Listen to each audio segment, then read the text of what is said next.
আসসালামু আলাইকুম everyone, welcome to my mini blog. আমাদের এবারের গন্তব্য মিরসরাই পাহাড় ধরে রামগড় অবধি।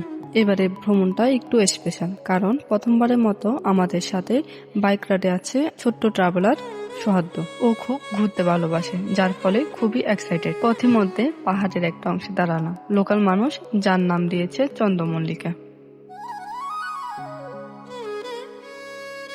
নারায়ণহাটের কিছুটা আগে এই জায়গাটায় না দাঁড়িয়ে উপায় নেই। পাহাড়ের মাঝে এত সুন্দর সবুজ গ্রাম্য পরিবেশ দেখেই চোখের শান্তি।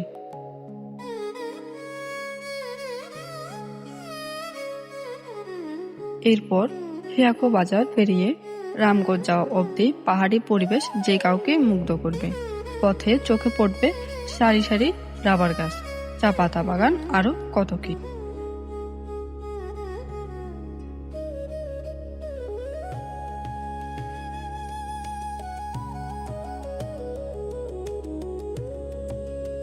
এরপর হালকা নাস্তা করে আবার রওনা দিয়ে দিলাম আপন ঠিকানায়। এই ছিল আমার ছোট্ট পরিবারের আজকের ভ্রমণ।